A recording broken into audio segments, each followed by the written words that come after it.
В Оше начнут высаживать новые деревья на месте вырубленных, но пока что мэрия не определилась с тем, какие виды деревьев выбрать. Сегодня по этому вопросу прошло научное обсуждение, где экологи и активисты выразили как свои предложения, так и критику в адрес городского управления по озеленению. Оларды көтеріп ушул соо дарактарды кыйдыңар дегенден алыспын. Аны пусть тиешелүү органдар определять этип берсин. Ким күнөөлүү, ким туура чечим чыгарды. Городские власти предлагают высаживать 6 видов деревьев, среди которых клен и липа. Это преимущественно декоративные и долговечные породы. Чтобы ускорить процесс озеленения, планируется высаживать саженцы высотой 3–3,5 метра. Клендун эки түрү, рабыня, анан сырткары.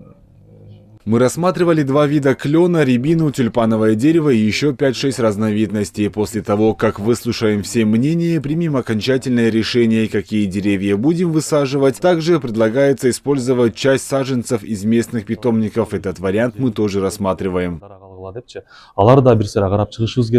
Экологи считают, что многие деревья в южной столице пришлось спилить из-за того, что допущенные ошибки в обрезке привели к их заболеваниям. Теперь важно избежать подобных промахов и обеспечить надлежащий уход за новыми насаждениями.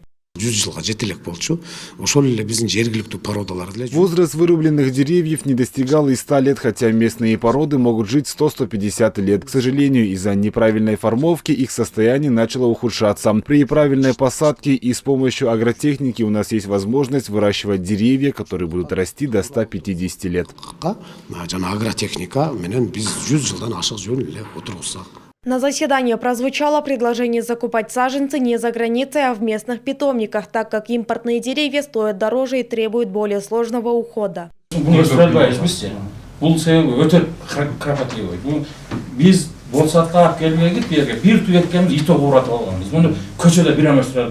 Заместитель мэра Оше отметил, что стоимость одного саженца в $200–250 – это не окончательная цена. Все расходы на закупку будут покрываться из городского бюджета. Сегодня на встречу пришли студенты ОШГУ с предложением помочь в закупке саженцев, однако основное финансирование выделяется из местного бюджета. Сейчас мы ищем качественные и недорогие саженцы. На следующей неделе городской кенеш утвердит бюджет, и тогда будет известна окончательная сумма.